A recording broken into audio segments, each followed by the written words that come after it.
I'm Katie Green, I'm Mark Green. and you're at Wild Hare Organic Farm in Tacoma, Washington.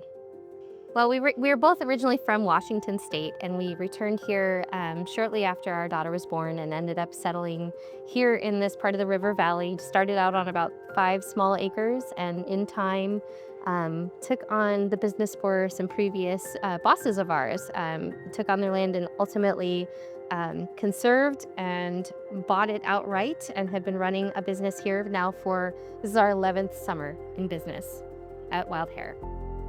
Yeah. Yeah, when we purchased this property, the development rights were sold to the Farmland Trust, and so they hold those in perpetuity so that the farm's going to stay a farm forever. They have what's called a conservation easement on the property, meaning that we still hold the title of the land itself and own it, but they own the future of it. So Dick and Terry Karkner owned Terry's Berries, and they were the previous farmers of this piece of land prior to us. Though it's been farmed for several generations, it was typically raspberry growing, and that's what they did as well. But they had the foresight to certify organic way back in '89. And so right as we transitioned into doing business here, in the kind of cusp between 2014 into 2015, we continued that certification right off the bat. There's a whole lot of, folks that are like, oh, we're pretty much organic. You can trust us. And it's nice for us just to not have to have that conversation at all. We say we support organics. We support how the state certifies.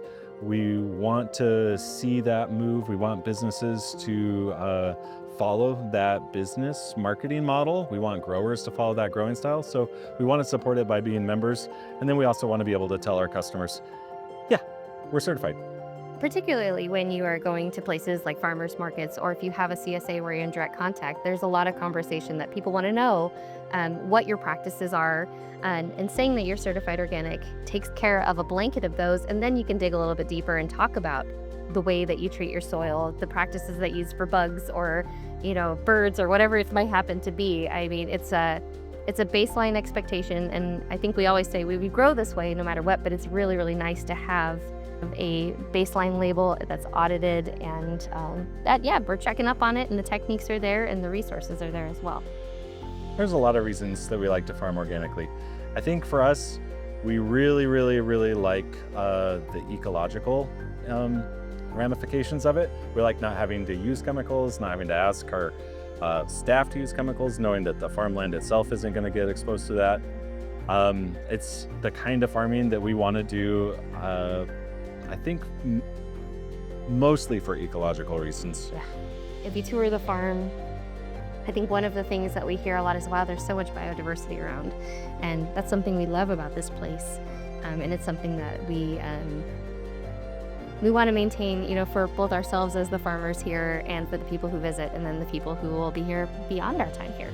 We have a very open farm policy in this way, is that we get to extend that hospitality in addition to having it be an agricultural venture. I do love that part. I love the relationship building. You can even, as you're harvesting, picture, oh, I know exactly who's going to want this bunch of carrots. You know exactly people's tendencies. You get to know the customers really well. And it like bleeds over into how you grow. And you feel it when you're out there working in the field even. Yeah, there are lots of ways that you can be a farmer, and I'm really glad that this is the way that it works for us. It suits us really well to have that relationship.